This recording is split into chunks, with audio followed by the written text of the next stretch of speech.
Biyernes, binisita tayo ng isang kahanga-hangang nanay na nakaisip ng paraan kung paano makatutulong sa mga nanay naman na kagaya niyang merong anak na may special needs. Kung ano nga ba yan, abay, siya na po ang magkwento sa ating lahat. Ha? Nandito po si Miss Jane Jacinto! Miss Jane! Good morning! Kumusta umaga mo? Very good I'm sure, po. ano ka, nanay ka, maaga ka talagang gumigising. Yes po. Ayun, ito na. Nako, kwentuhan mo kami. Uy, bago yan, batiin mo muna yung ating mga nanonood sa Net25. Hello po, Project Speed Ma'am. Andyan po sila lahat ngayon. Yes, and of course, napakikinggan din tayo sa Radyo Yes Agila. po. Yan.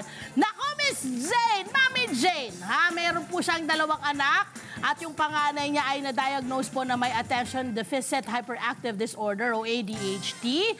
Ang gusto lang nating malaman po sa inyo bilang isang nanay na merong mga anak or may anak na may special needs, ano po yung pinakamalaking pangangailangan na kinakaharap po ninyo, kayo personally bilang nanay at syempre yung anak po ninyo? Actually po, nag-start ako for therapy. Okay. Yun talaga yung pinaka-major Ilang taon mo po. siya nung inumpisan mo siyang mag 3 years old po siya nung na-diagnose. Kasi maganda raw pag Early detection. Diba? Oo, Opo. correct. And then? Yun po yung nahirapan kami kasi una, medyo mahal po talaga siya dito sa Pilipinas. Magkano po ba ang session? Nung una po, 600 per session. Yeah. Everyday ba to? We need 3 times a week po. So, kailangan lagi nasa therapy center. Correct. So, struggle po kasi una, malikot po siya. Okay. Ako lang mag-isa. So, totally hirap talaga ako on that aspect. Tapos po, wala nga po tayo ditong libreng therapy. Wala. Recently lang nagkakaroon. Nga lang ngayon, 17 na po si Tomas. So, Hi, Tomas! Good morning, nanonood Tomas! po yan. Yes, opo. Ayun po. So, dun po nag-start yung struggle ko as a mom. Yeah. I'm looking for a center na makakapag-provide sa amin ng libreng therapy. At assistance din. Yes Maski po. man lang support group para alam mo, para may idea ka kung ano yung pinag-aaralan. Parang tinatahak mong landas, Opo. ano? Totally po, Lost na lost. Sobrang lost. Eto na. Dahil sa ganun yung pangangailangan, ang husay nito, akala nyo bibigay siya? Hindi, ah. Yun pa po ang nagdulak sa kanya para simulan yung kanyang project. Yes. Ang taray mo, di ba? Nahihirapan ka na, pero nakakuha ka pa rin ng idea. Hindi, mag-start ako ng proyekto para suportahan ang mga nanay. Kwento niyo po sa amin. Actually, nag-start po yun nung nanganak ako ng second baby ko. Okay. First birthday niya po, imbes na humingi ako ng gifts for my daughter, ang hiningi ko po educational material. Kasi gusto ko po mamigay sa SPED Center near our place. Yes. So, doon naman po ako nagsimula. Nagbigay At kumusta yung ginawa mong yun? Kumusta yung naging reaction ng mga hiningan mo ng tulong? Sobrang tuwa po sila at overwhelmed. Kasi for the first time daw po, educational material yung hinihingi. So far po, maganda po yung naging simula nun sa SPED Center kung saan kami nakakatulong until now. Until now? Opo. Gaano karami na ba yung natutulungan ng proyekto mo? Almost 1,000. Wow! Ang husay! Nako! Okay, bukod doon sa mga materials for education, ano pa yung iba pang parang pwedeng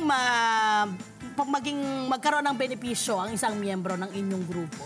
Actually po, nung bago po mag-pandemic, 2 years before pandemic, nag-handle din po ako ng mga batang may sakit like Down syndrome with leukemia. Yes, wow.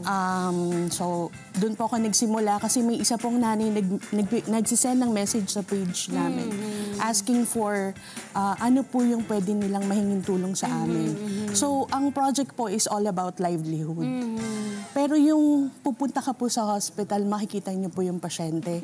Hanggang doon lang po ba yung kaya niyong ibigay? For me po, nag-start ako, ano yung basically need ng bata na nasa hospital. Kasi struggling na po yung parent dahil naghahanap parati ng blood, naghahanap ng medisina. So, lahat po yon hanggang sa kinakaya ko, ibinibigay po namin. Naghahanap po kami ng paraan para maibigay yon dun sa mga pasyente na nasa hospital. Okay. Eto na, diba sinasabi niya sa atin na parang they really do kung ano yung makakaya nila hanggang sa limit na pwede nilang Yes po. maibigay. So, basically, ang daming challenges din na kinakaharap ng inyong organization. Sobra pong challenge. Oo. As in, nagta-24/7 minsan po kaming monitoring. Because you are all parang volunteers. Yes po. Ako po personal, nagta-24/7 monitoring para sa mga pasyente po namin. Ayun naman po.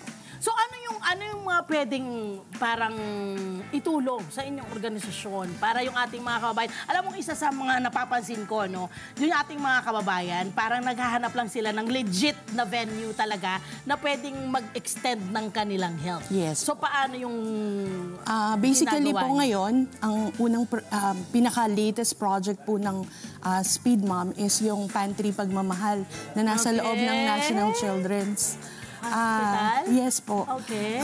Under po yun ng Hima-Onco Department. Lahat po ng mga bata under protocol, even po hindi special children, basta meron po silang pangangailangan, napapakain po natin sila because of that.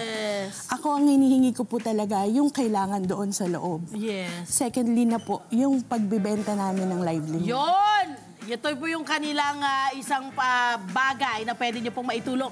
Kayo po ba ang nagbe-bake nito? Gumagawa nito? Yung mga nanay po ba na may special needs? O paano po ba itong mga produktong ito ma-avail? Para Some of the products, kinukuha lang din po namin sa supplier, which is maganda po yung price nila sa amin. Para pag nag-mark up po yung mga parent, may maganda pong mark up.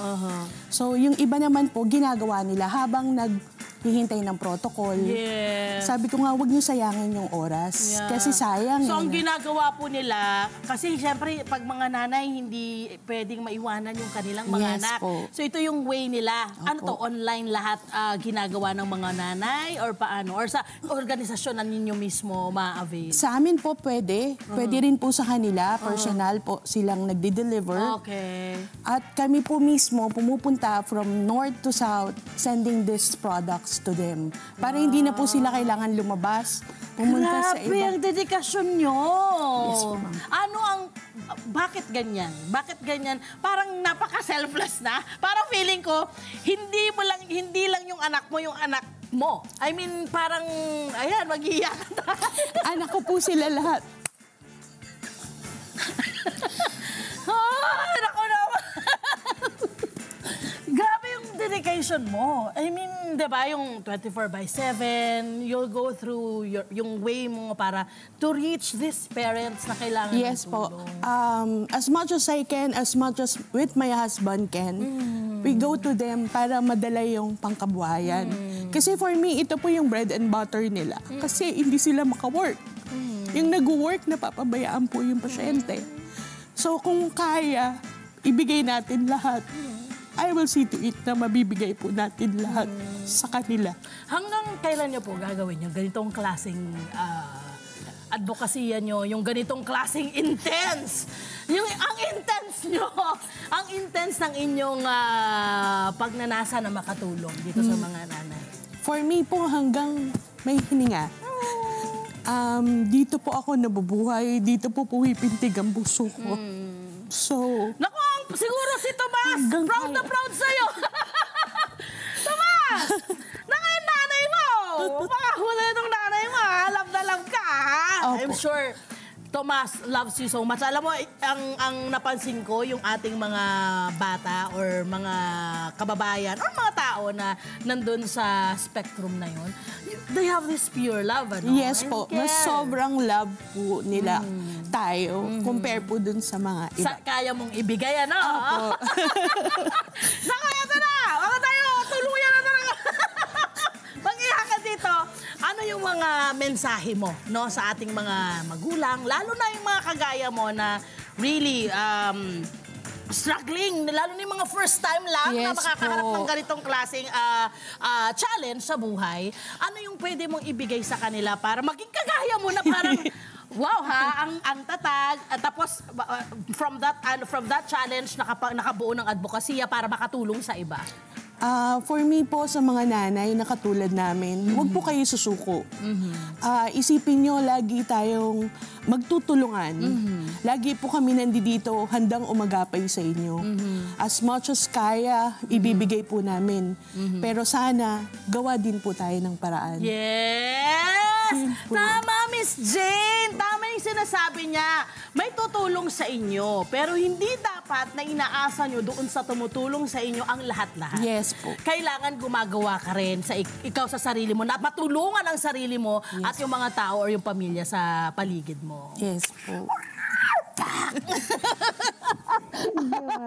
Hi! Sumama mo dyan na profile, mga Kanet 25. This is Love and New Verbo. For more love, to the pet, and everything updates, just click the subscribe button and follow us on our Net25 social media pages at Net25 TV and Net25 Entertainment Facebook. See ya. I love ya.